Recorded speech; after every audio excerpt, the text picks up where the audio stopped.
안녕하십니까? 이 좋은 시는 우리들 가슴에 오래도록 남게 둡니다. 그리고 아름답고 진실한 삶을 꿈꾸게 해줍니다.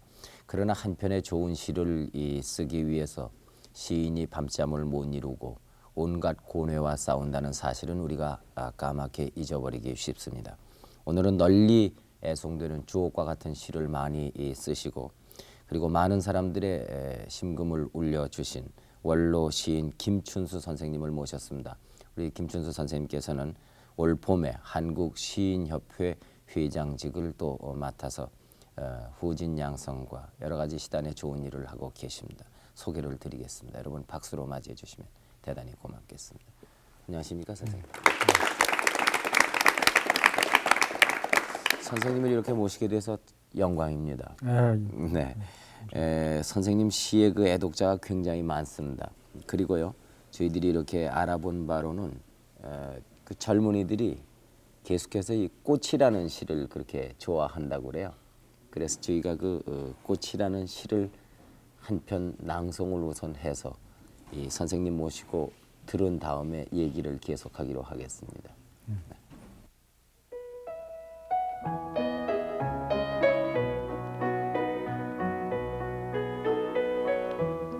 꽃. 내가 그의 이름을 불러주기 전에는 그는 다만 하나의 몸짓에 지나지 않았다.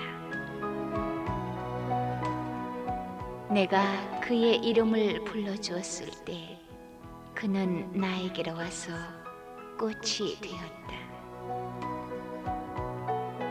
내가 그의 이름을 불러준 것처럼 나의 이 빛깔과 향기에 알맞는 누가 나의 이름을 불러다오. 그에게로 가서 나도 그의 꽃이 되고 싶다. 우리들은 모두 무엇이 되고 싶다.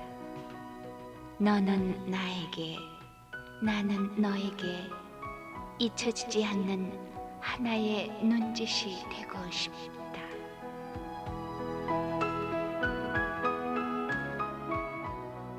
네, 지금 들은 이 꽃이라는 시는요, 이 문예지라든가 언론기관이 독자들을 대상으로 조사한 그 애송시에 아주 그 굉장히 많은 좋은 반응을 이렇게 보여준 시입니다만은 이 시가 쓰여진 연대는 언제였던가요? 1952년쯤 네. 될 겁니다. 네. 그러면은 그 6.25 동란 중이었습니까? 그렇죠. 저 부산 임시 수도 때 아직 서울 한도 이전이죠. 네. 30년이 지난 오늘날까지 이 청소년들과 이 시를 사랑하는 모든 분들에게 읽혀지고 있는데 이 시가 애송되게 된 까닭이 어디에 있다고 글쎄, 생각을 하십니까? 내 짐작으로서는 내 의도하고는 네. 조금 다르게 독자들이 받아들이고 있는 것이 아닌가 싶은데, 네. 일종 그 연애시로 받아들이고 있는 게 아닌가 하는 생각입니다. 네. 그래서 특히 그 청소년들에게 호소력을 가지고 있는 게 아닌가, 네. 청소년들이 관심을 많이 가지는 게 아닌가 하는 그런 생각입니다.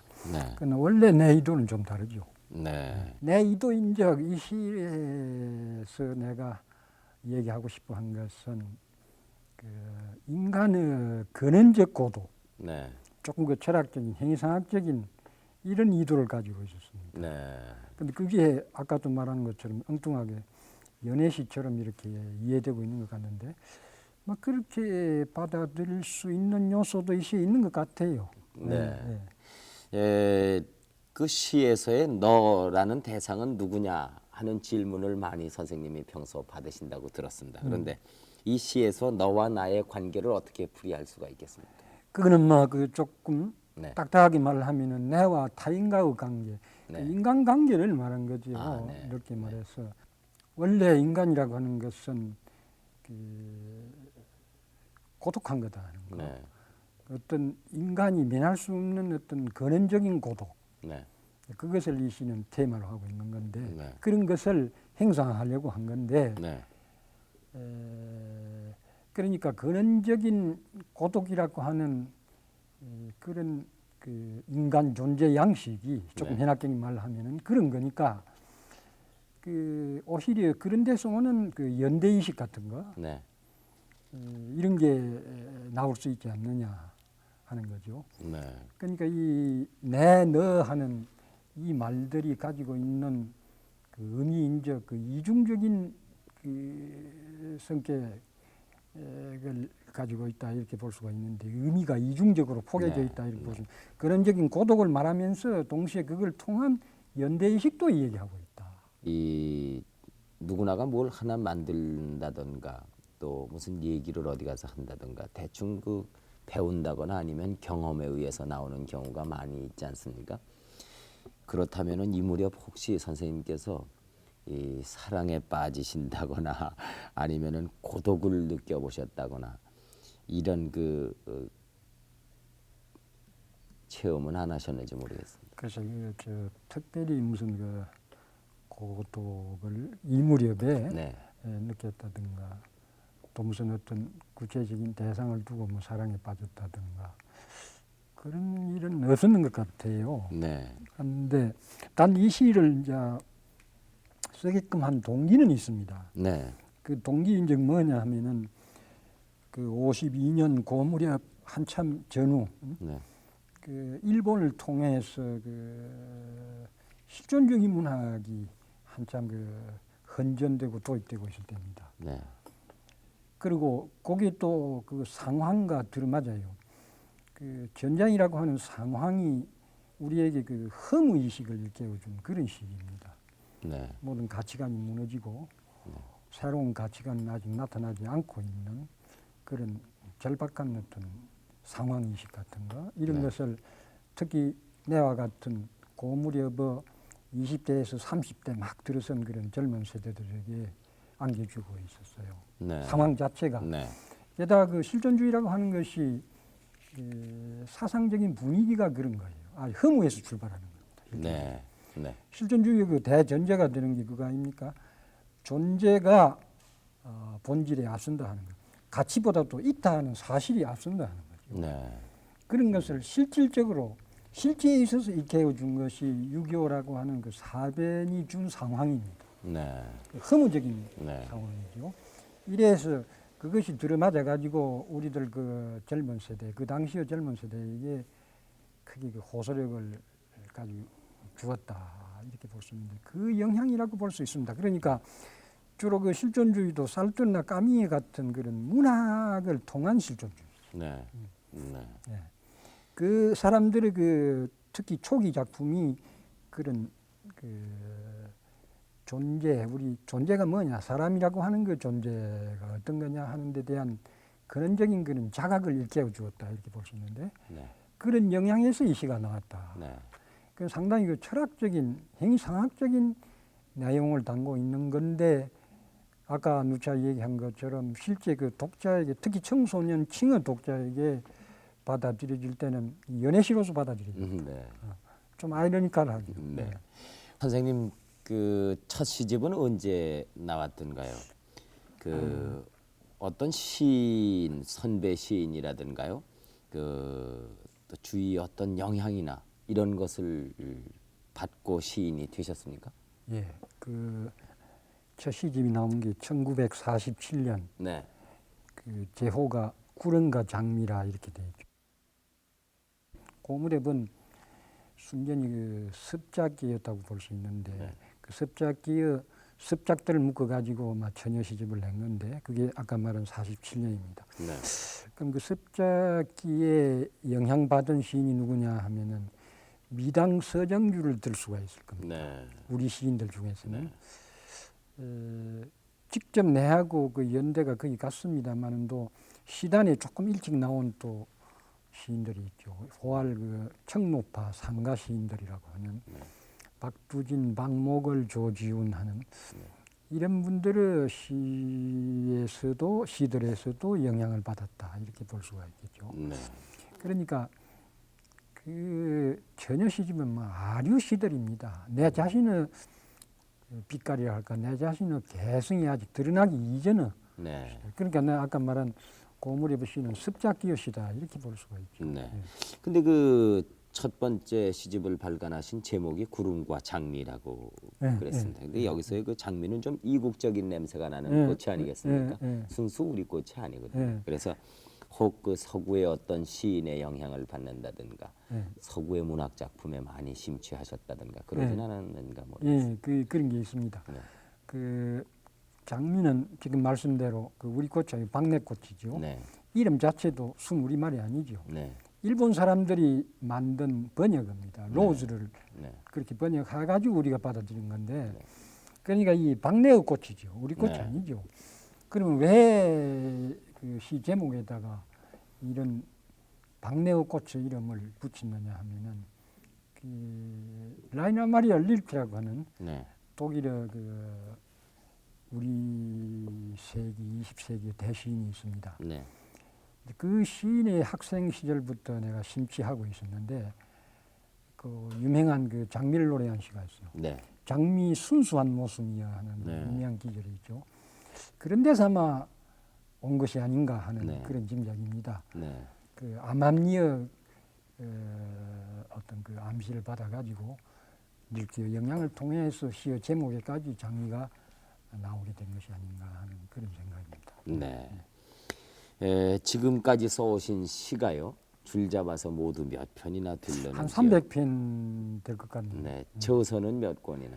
저수가 시집이 한 10권, 네. 그리고 시선집이 한 4-5권, 그리고 네. 한 14권 정도 됩니다. 네. 시집만.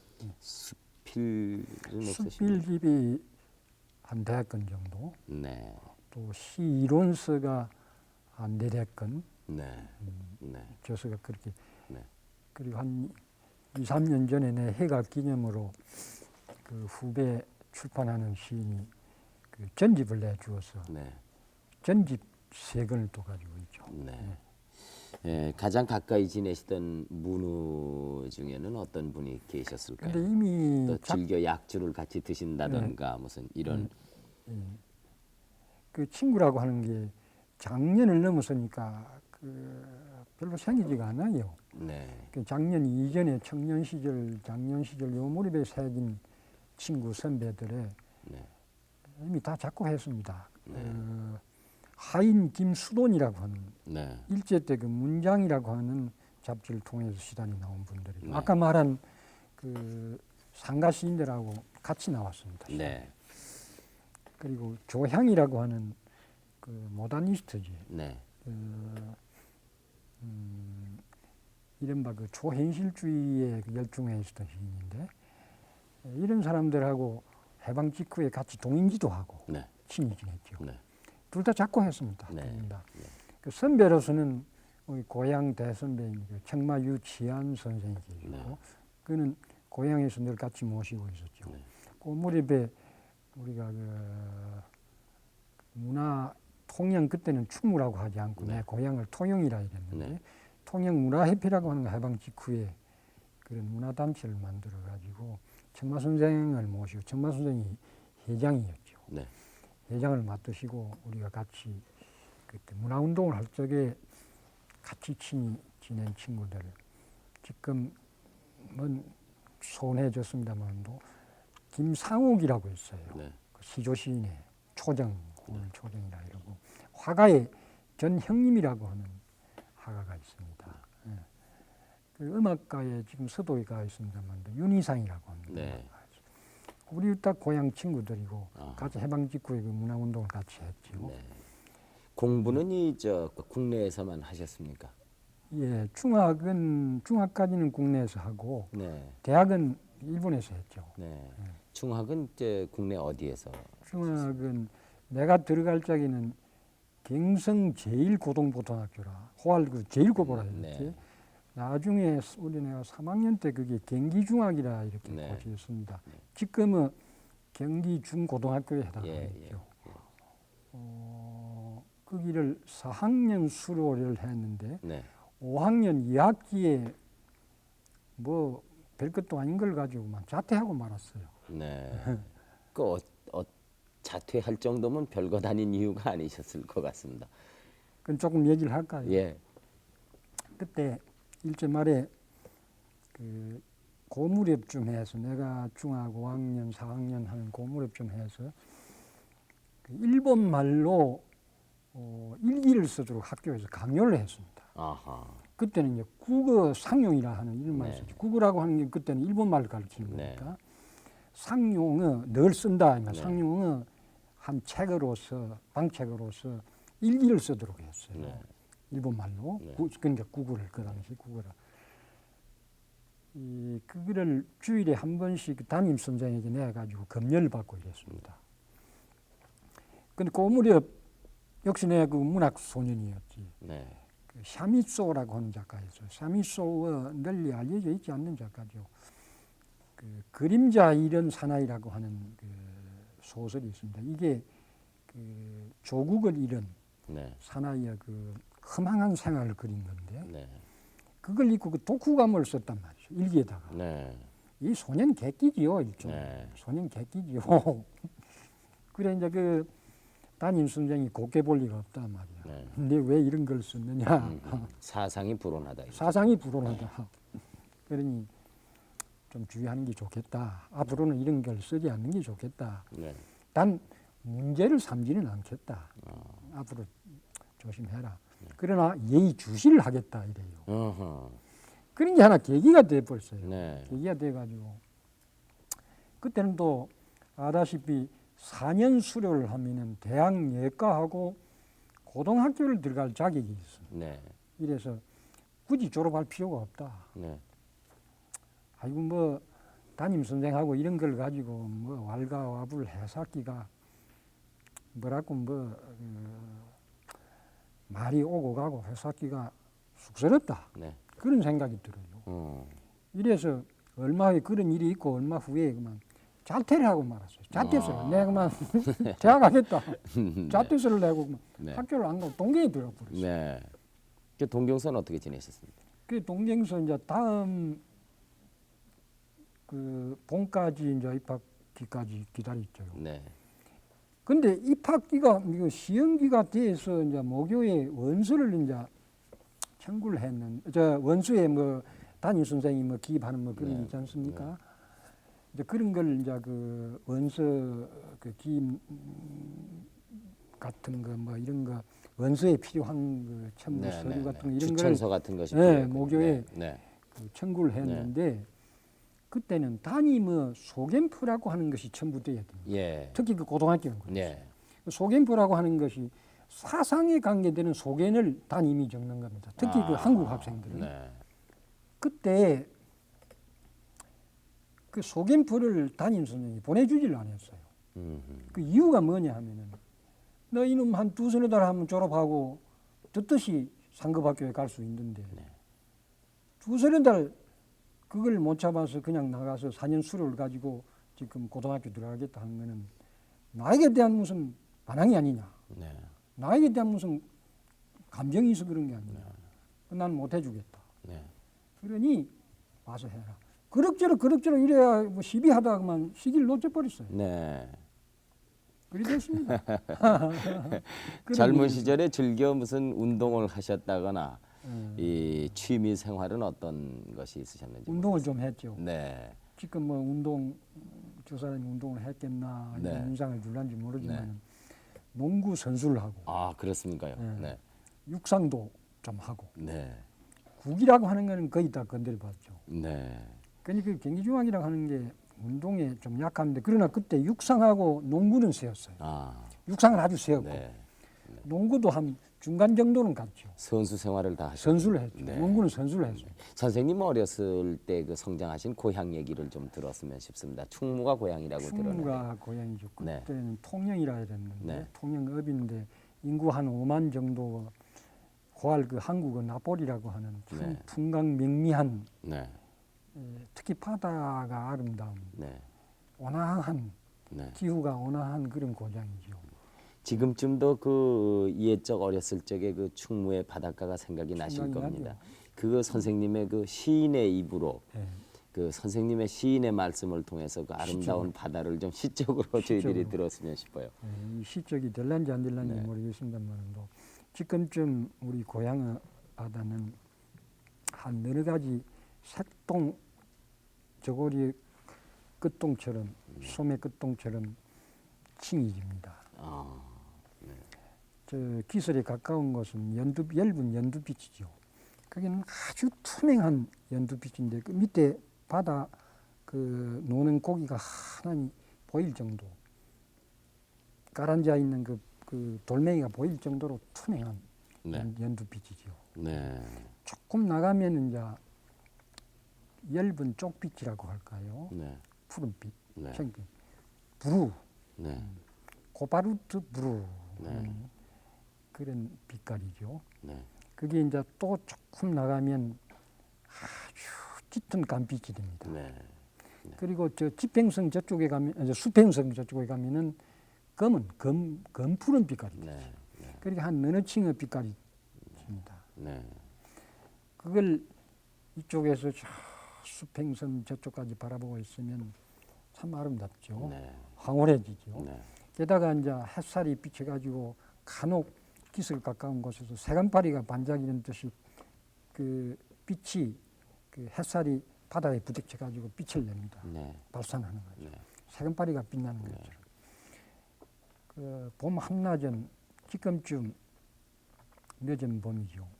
이런 실록들 막 들어선 그 무렵 지금쯤 5월 달 막 접어들까 말까 한 지금쯤 되면은 고요합니다.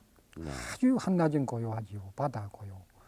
고요한 데서 오는 소리가 있어요. 고요 소리라고 하는 것이. 네. 바다가 보내는 고요 소리, 바다가 내는 고요 소리. 그건 어떤 짐승도 흉내낼 수 없는 독특한 소리인데 그 소리가 지금 들리네요. 아, 내 귀에는 들리네요. 네. 어린 시절의 그 고향에서의 생활이 선생님의 시의 어떤 바탕이 됐다고 생각이 드십니까? 그 바탕이 아니라 거의 절대적인 그 역할을 해주고 있다고 볼 수 있는데 네. 어릴 적 그 생활이라고 하는 것은 그 나는 그렇게 생각합니다. 우리 감각이라든가 이 정서라든가 하는 것이 또 그걸 바탕으로 한 그 사람의 사람됨, 이인 또는 품격까지도 경우에 따라서는 품격까지도 그 유년 시절에 결정된다고 봅니다. 네. 네. 그게 결정적인 역할을 한다고 보는데 네. 대충 그 유년 시절이다 그러면 몇 살까지를 선생님 생각하십니까? 한 10살 정도까지. 10살까지. 네. 그런 정도. 한 대살 되면은 되게 그 감각의 그 질이 거의 결정이 돼요. 네. 근데 이 바다, 특히 아까 말한 그런 바다를 늘 접할 수 있었다 하는 거. 그게 막 생활의 거의 중요한 부분을, 생활 환경의 중요한 부분을 차지하고 있었다 하는 것이 내 품성을 만드는데, 내 인격을 만드는데 거의 결정적인 역할을 했다고 볼 수 있습니다. 그러니까 네. 나는 거칠지가 못합니다. 네. 나쁘게 말하면 거칠고 좋게 말하면 무슨 용감하다든가 아주 적극적이라든가 능동적이라든가 그러지를 못해요. 네. 그 시의 어렸을 때 그 모습이라든가 그 기억들이 어떻게 나타나게 됩니까? 구체적으로. 그러니까 내 시에 최근의 시에도 그런 게 나타납니다만 네. 아주 그 바다가 많이 등장하는데 그 바다는 여성적이고 부드럽고 밝고 그런 거죠. 계절 치면은 지금 네. 늦은 봄 실록절 막 접어드는 그 무렵의 어떤 계절 연상하는 네. 그런 느낌을 주는 네. 바다가 이따금이 아니라 자주 내 시에 등장을 하죠. 네. 그건 어릴 적에 내가 접한 그 바다, 네. 내 고향 바다 그대로죠. 근데 어떤 분은요 또 이렇게 말씀하시는 분이 있어요. 선생님의 시를 그 보면은 그림 같은 인상을 받는다. 그럴 겁니다. 네, 그 왜 화가와 친한 분이 있으신가? 뭐 이렇게 얘기하시는 아니, 분들 계시던데요. 그 음악가보다도 화가에 오히려 더 난 친밀감을 느끼고 네, 그 음악보다도 그림에 더 친밀감을 느끼는데 네. 실제 또 교우 관계도 실제 또 그랬고 네. 아까 그 전행님이라고 하는 화가를 들었지만은도 그런 화가들 또 내가 또 좋아하는 그 화가 이중섭 네. 서양 화가로서는 현대 화가로서는 마르크 샤갈 네. 이런데 이중섭의 그림도 그렇고 샤갈의 그림도 그렇고 대체로 밝지요. 네. 밝고 그 인생을 축복해주고 있는 네. 긍정적으로 밝게 보는 네. 그런 화가들이지. 시적 소재로 아주 그 매력을 느낀다던가 좋아하는 인물이 있으십니까? 근데 아까 그 이중섭이라든가 샤갈이라든가 이런 화가들 신화적인 인물 그렇군요. 중에서는 없습니까요? 있죠. 그 내시에 등장하고 있는 그 처용이라고 하는 인물이 네. 아주 그 내시의 그 주제가 되다시피 될 정도로 그런 아주 그 관심이 가는 인물. 아하. 그렇게 신화적인 주제를 삼을 정도다고 그러면요. 그 처용을 통해서 시에다 무엇인가를 표현하려고 애를 쓰셨을 텐데요. 예. 처용은 나후라 처용합이 이렇게 되어 있습니다. 나후라는 그 산스크리트인데 나후라라고 하는 뜻은 그 인고행, 인고하는 보살, 그 스토이크한 그런 뜻이 깃든 그런 내용을 가진 그런 어떤 그 보살행을 말하는 네. 건데, 그러니까 그 처용이라고 하는 인물은 그런 거죠. 역신에 자기 아내를 빼앗겼다. 아내가 유린당했다. 하나 폭력이죠. 네. 그런 엄청난 폭력에 대해서 어떻게 대처해 갔느냐. 스토이시즘으로 대처했다. 이렇게 볼 수 있어요. 인고행으로. 불교식으로 말하면 인고행으로 대처했다. 그게 정면으로 능동적으로 무슨 싸우는 그런 식으로 대처해 간 것이 아니고 한 발짝 물러서 가지고 그걸 자기 문제로서 자기 자신의 내면 문제로서 해결해가는 그런 자기 자신을 다스리는 자기가 참는다 하는 인고한다 하는 그런 방법으로 그걸 극복해갔다. 어떻게 보면 소극적이라고도. 어떻게 보면 소극적인데 역설적으로 보면 굉장한 그건 또 적극성을 가지고 있는 거죠. 아하. 굉장한 또 역설적인 의미의 용기 없이는 그렇게 못하는 거죠. 네. 이 그런 처용 단장 1, 2부를 쓰시는 동안에요. 네. 굉장히 그 몰두하셨다는데 건강에 지장은 없으셨습니까? 있었죠. 아하. 그 이제 처용당장 2부까지를 쓰고 지금 한 10년 못 쓰고 있습니다. 3부를 이제부터 써야 되겠다 하는 그런 간절한 내 소망인데 소망을 가지고 있죠. 네. 있는데 2부까지 쓰는 동안에 내 건강이 극도로 악화됐어요. 어떻게 그게 열중했던지 간에 그걸 쓸 무렵에 설사가 나고 변비가 나고 그 신경성 변비, 네. 신경성 설사. 네. 그래가지고 나중에는 그게 극도로 악화돼 가지고 이염까지 앓게 됐어요. 네. 그래 진찰을 하니까 이거 안 되겠다. 네. 수술해야 되겠다. 네. 그 무렵에는 수술해야 되겠다 하는 그 무렵에는 막 토하고 피를 토하고 사하고 이랬어요. 하하. 그럴 정도로 이제 심한 그 신경성 이염을 앓았죠. 네. 그 수술까지 위 수술까지 했죠. 아하. 그게 한 10몇 년 전이죠. 네. 약 10년 전 일인데 그렇게까지 그 신경이 전 신경이 그게 집중돼 있어요. 쏠렸다. 어떤 일을 한 가지 이루기가 그렇게 쉬운 게 아닌가 봐요. 대충 하기는 쉬워도요. 근데 그토록 고통을 감수하면서까지 시를 쓰거나 삶을 사는 사람들이 얼마나 될까 참 모르겠습니다만은 요즘 그 시를 어떻게 보십니까, 선생님께서는요? 정말 고통의 산물이라고 그렇게 보고 계신지요? 그래서 그 이제 시를 내처럼 그렇게 고통스럽게 꼭 써야 하느냐 하는 건 그런 문제입니다. 네. 그런 경향, 그런 질적으로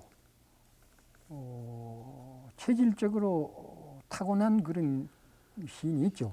네. 내 같은 그런 경향 시인이고 또 시를 아주 부담 없이 아주 네. 즐겁게 쓰는 그런 시인도 또 있죠. 네. 오히려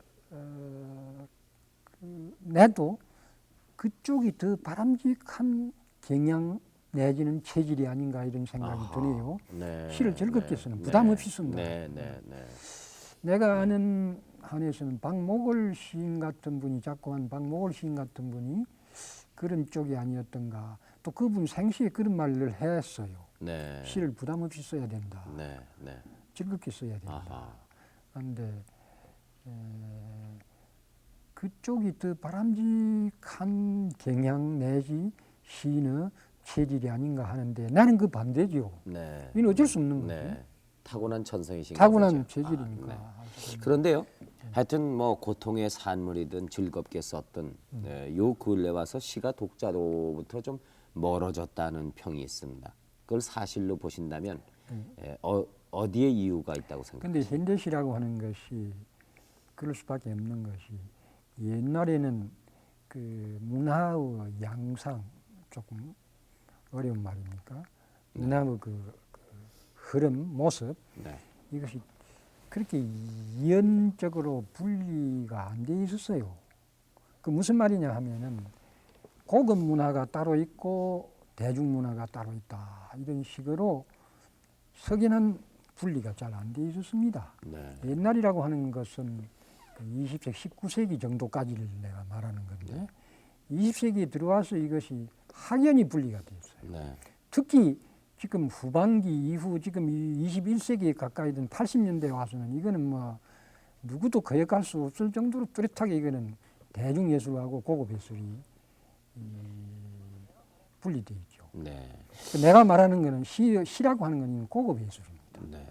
그래서 이건 어쩔 수 없이 이 원인을 캐려고 하면은 또 뭐 여러 가지 원인이 있습니다만 여기에서는 시간의 계렬이 없어서 캘 수는 없고 네. 그렇게 돼 있다 하는 사실만 지적하겠는데 그러나 지금 말한 것처럼 시는 예술로 친다고 하면은 예술입니다. 시는 분명히 예술인데 그거는 고급의 대중예술이 아닙니다.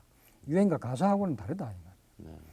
그러니까 거기에 조회가 없는 사람, 특별한 관심을 가지고 특별히 훈련을 받지 않는 사람들에게 있어서는 이해하기 곤란한 것이 됐다. 네. 그리고 여기에 하나 참고가 될 얘기를 하나 예로 들어서 말씀을 드리면 우리 시대의 대시인이라고 할 수 있는 그 독일의 아까 라이나 마리아 릴케를 들었습니다만 릴케와 쌍벽을 이루는 여기 동문과 재학 중에는 학생들이 들어 있는 것 같이 보이는데 슈테판 게오르게라고 하는 대시인이 있어요. 우리나라에서는 별로 알려져 있지 않는데 실상은 릴케와 쌍벽을 이루는 우리 시대의 대시인입니다. 이 사람이 한 유명한 참 감명적인 말이 있어요. 시인이라고 하는 것은 그 성화의 이사다 하는 말을 하는 거죠. 무슨 말이냐면 성스러운 불, 성화. 네. 올림픽 할 때 성화란 말을 네. 쓰죠. 그 성스러운 불을 지키는 이사, 지키는 사람, 네. 위사다. 건의뱅하는 그 네. 건의뱅할 때 쓰는 그 위사. 위사. 네. 그 성스러운 불을 지키는 사람이다. 시인이라고 하는 거죠. 네. 그러니까 성스러운 불은 일반 대중들은 그게 성스럽다 하는 걸 모른다. 그만한 가치를 모른다. 네. 시의 진짜 가치를 모른다. 네. 그건 소수의 그 가치를 아는 사람들이 지켜야 된다. 아하. 그거를 모든 대중에게 조금씩 다 나누어 주면은 그 불이 성스럽다 하는 걸 모르니까 그만 머지 안에서 얼마 가지 안에서 그 불은 꺼져버린다. 네. 세상이 어두워진다. 이 세계는 어두워진다. 네. 소수지만은도 네. 그 불을 지키는 사람이 있어가지고 그 부분만을 밝혀주면 된다. 네. 그 부분을 통해서 그 언저리가 밝아진다. 네. 그러면 그 불은 어느 시대인가 언젠가에는 그게 가치 있다 하는 것이 알려진다. 좋은 거다 하는 성스럽다 하는 것이 알려진다. 네. 시간이 좀 걸리다. 네. 그렇게 해서 실은 지켜야 되는 거다. 네. 그는 마치 예수의 뜻을 참으로 지키는 사람이 있듯이 네. 예수라고 하는 종교적인 천재가 나왔다. 그걸 누가 지키느냐.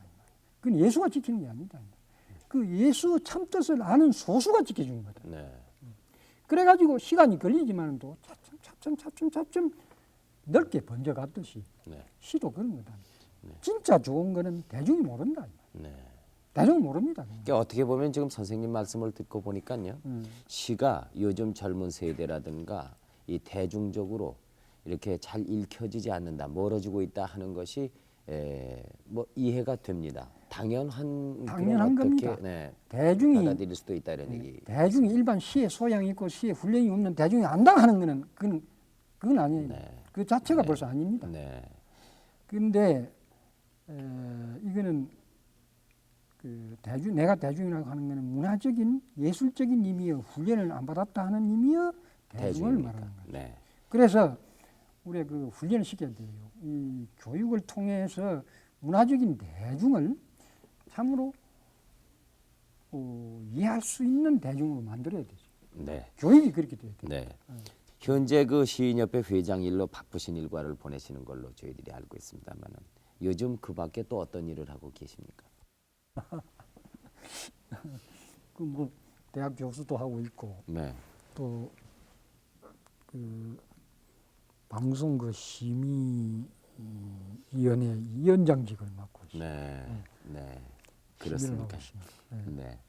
네. 지금도 왕성한 그 창작을 하고 계신 걸로 알고 있습니다. 앞으로의 그 필생의 작업으로 하시고 싶은 것이 있다고 들었습니다. 어떤 작업이십니까? 근데 지금 물론 필생의 작업도 있을 수 있지만 지금 당면의 과제는 아까 잠깐 얘기한 그 처용회를 소재 내지 주제를 한 그 연작시를 네. 2부까지 썼는데 네. 지금 3부를 써야 되지 않을까. 2부까지 네. 쓰고 지금 한 10년의 동안이 흘렀습니다. 네. 그래서 이제 3부에 손을 대야 되겠다. 네. 그걸 지금 구상을 하고 있는 중입니다. 네. 금년부터 좀 써야 되지 않을까 이런 생각이고 또 나아가서는 소설과 희곡에도 좀 손을 대했으면 하는 아하. 그런 생각입니다. 네. 예. 그 모쪼록 그 건강을 해치지 않는 범위 내에서 그 창작 활동을 좀 해주셨으면 예, 싶습니다. 예, 예. 네. 나이 좀 드니까 네. 한 10년 전하고는 또 달라져요. 건강에 대해서 굉장히 조심이 되더구만. 그렇습니까? 네. 네. 그 시만이 아니라 초용이란 소설도 쓰셨고 또 희곡까지 써보시겠다는 선생님의 그 어떻게 보면 치열한 문학 정신하고요. 또 그 의욕에 저희들이 그 머리가 숙여집니다. 오세영 선생님께서는요. 그 평소 김 선생님을 가까이 모신 분 중에 한 분인데 그 시의 세계라든가 인간적인 면이라든가 가장 잘 아시는 분일 텐데 좀 그 저희들께 얘기를 해주시면 좋겠습니다.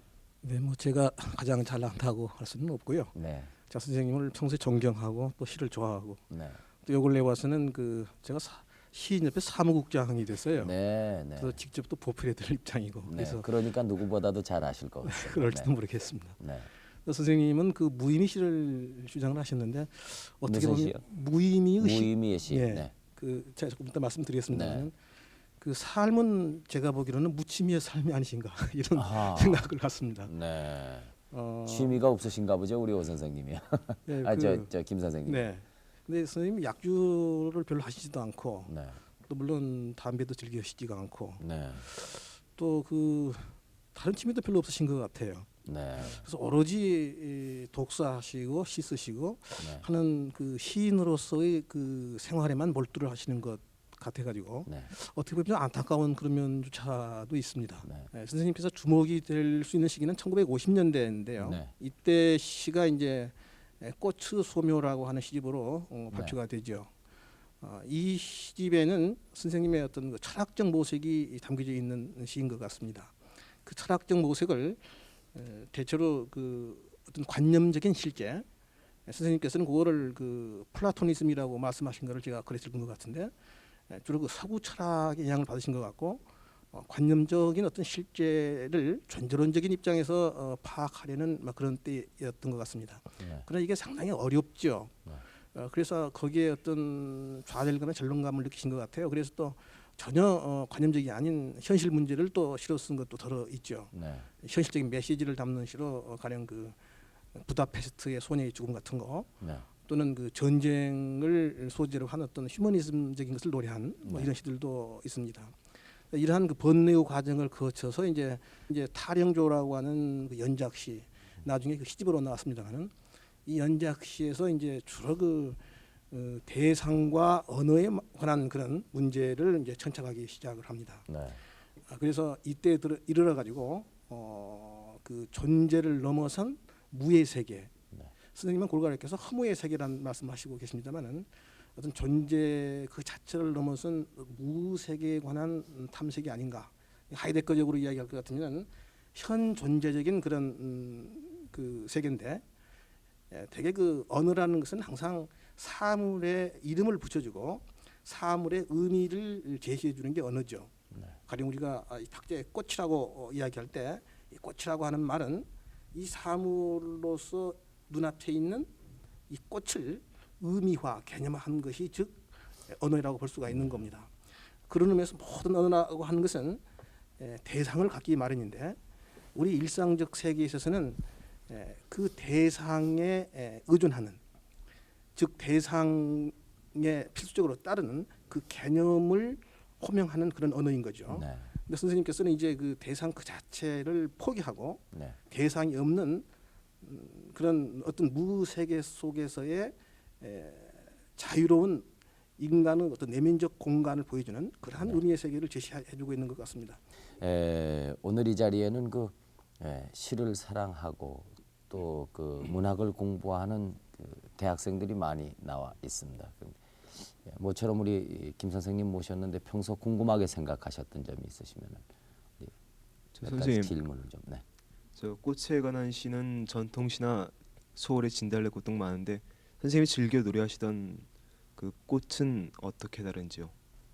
그 지금 학생 얘기처럼 소울의 진달래꽃을 이시해서 내 이전에도 꽃을 소재로 해서 많은 시인들이 많은 시들을 썼는데 대체로 이렇게 말할 수 있을 거예요. 내 이전의 꽃을 소재로 한 시들은 꽃의 생태를 사실적으로 묘사 내지 표현해 줌으로써 표현보다도 서술해 줌으로써 그 생태가 사실적인 꽃의 생태가 풍기는 어떤 그 정서 이것을 환기시키려고 하는 그런 경향의 시들이 아니었던가. 한말로 그 전통시가 대체로 그런 겁니다. 어떤 그 풍물의 실제 생태를 통해서 서정을 환기시키려고 하는 이런 건데, 전통적인 서정시다 이런 건데, 나는 꽃을 매제란 말을 쓸 수가 있겠죠. 매제로 해가지고 하나 수단으로 해가지고 내가 가지고 있는 철학 세계의 관념 세계를 보이려고 했다. 이제 이런 데서 같이 꽃을 소재로 했지만은도 그 시의 성격이 전혀 달라지는 게 아닌가, 이렇게 말할 수가 있겠네요. 네. 여학생. 이 작품 외에도요, 꽃을 소재로 한 작품이 많은데요. 교수님이 특별히 꽃을 즐겨하신 이유가 어디에 있으신지요? 그거는 아까도 잠깐 얘기했습니다만은도 그 릴케 그 장미에서 어떤 암시를 받은 것이 아닌가.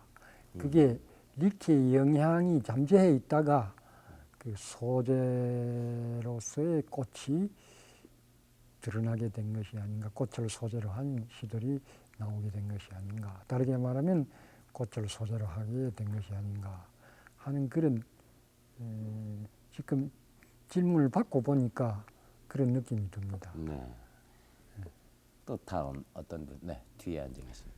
어떤 이는 말하기를요, 오늘의 시대를 비시의 시대라고 하던데요. 선생님께서는 오늘날과 같은 이 현대 사회에 있어서도 시는 이렇게 존재해야 된다고 생각하시는지요? 그 지금 아주 그 심각한 그리고 아주 그 정도가 높은 하이블로우한 그런 질문이라고 볼 수가 있는데, 오늘날 지금 시대가 비시적인 시대다 하는 것은 그렇게 어느 면에서는 말할 수가 있을 겁니다. 고도 산업 사회로 치닫는 이 관리 사회라고 하는 것은 그 성격상 시의 세계와 아주 대치되는 그 속성을 많이 지니고 있다 이렇게 볼 수가 있겠죠. 그 뭐냐 하면은 대체로 사람들이 일상성, 이 물질적인 면에 몰입해 버리는, 그게 뭐 파묻혀 버리는, 조금 현학적인 얘기를 하면은 존재 망각이란 말을 쓰죠. 아까 그 오 교수께서도 말씀을 했습니다만도 그 하이디가 같은 사람들이 절리어 쓰는 말에 존재 망각이란 말이죠.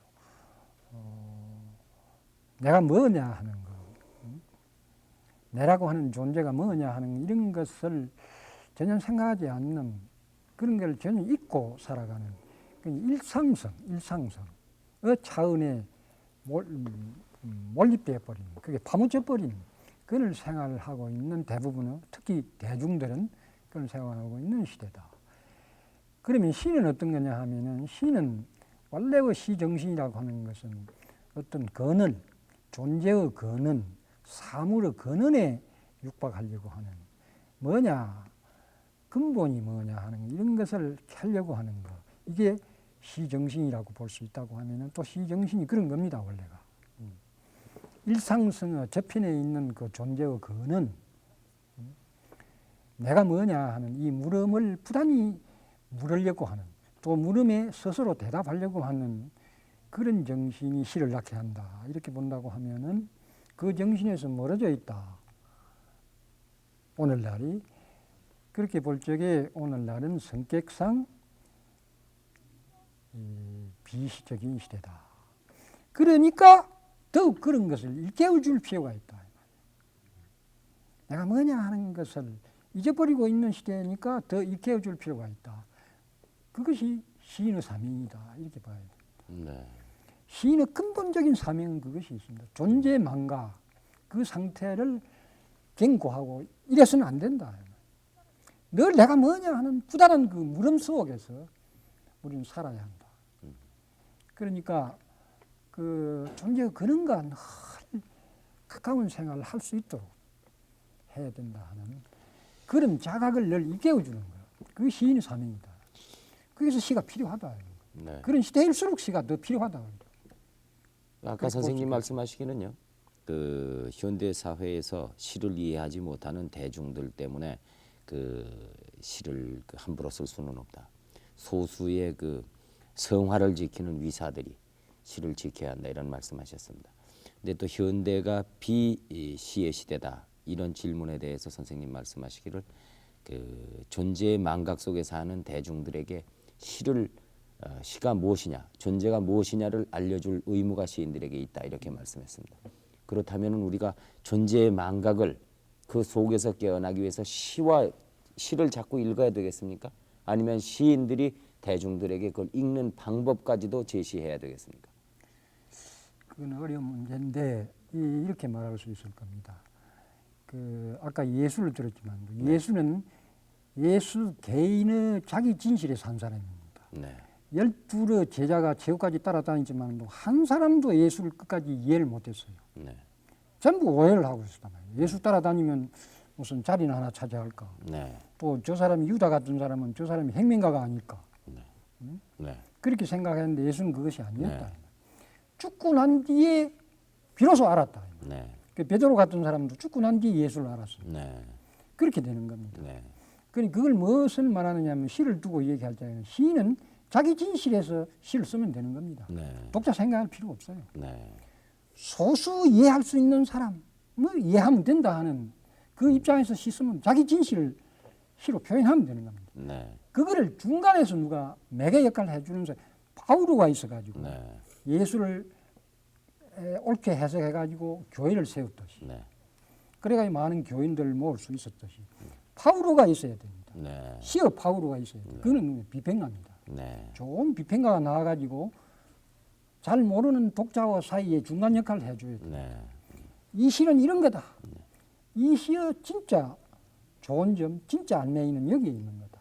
또 시라고 하는 건 원래 이런 거다. 그것을 좋은 비평가가 독자에게 알려줘야 됩니다. 그걸 해설해줘야 돼요. 네. 좋은 매개 역할을 해줘야 네. 됩니다. 그러면 되는 거지. 언젠가 그 시를 이해하는 대중이 생긴다. 생깁니다. 네. 반드시 그러면 시일이 좀 그리고 시일이 걸려서 생긴 것이 좋습니다. 네. 금방 이해하려고 하지 말아라. 네. 오래 시일을 두고 좋은 것은 오래 시간을 두고 오래 걸려서 이해해야 그 진가가 드러나는 거지. 네. 금방 이해되는 것도 아니에요. 네. 이해하려고 하지 마라. 손쉽게 이해하려고 하지 마라. 알겠습니다. 네. 네. 셰익스피어 학자가 셰익스피어가 죽은 셰익스피어는 17세기 사람입니다. 네. 지금까지도 셰익스피어 학자가 세계 각국에서 끊이지 않고 나타나는 건 그겁니다. 네. 부단히 그런 학자들이 그런 좋은 이해자들이 소개자들이 나타나가지고 다방면으로 이렇게 해도 저렇게 해도 자꾸 소개를 해줘야 돼.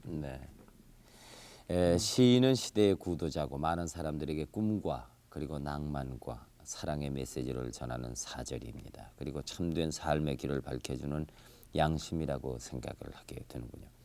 예수가 십자가를 메고 골고다의 언덕을 오르듯이 예수의 고통을 그린 예수를 위한 6편의 소묘 중에서 마약이라는 시를 음미하면서 오늘 이 시간을 끝낼까 합니다.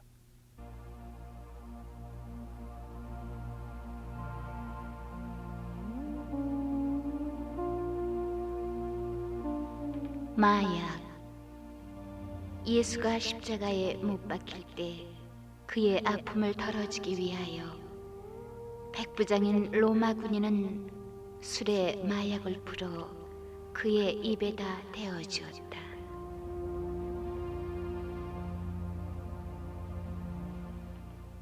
예수는 눈으로 조용히 물리쳤다.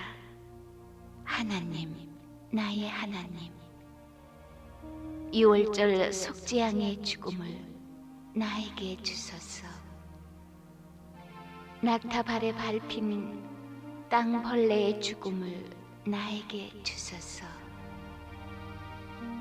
살을 찢고 뼈를 부수게 하소서. 애꾸는 이와 절름발이의 눈물을, 눈과 코가 문드러진 여자의 눈물을 나에게 주소서. 하나님, 나의 하나님, 내 피를 눈 감기지 마시고 잠재우지 마소서. 내 피를 그들 곁에 있게 하소서. 언제까지나 그렇게 하소서.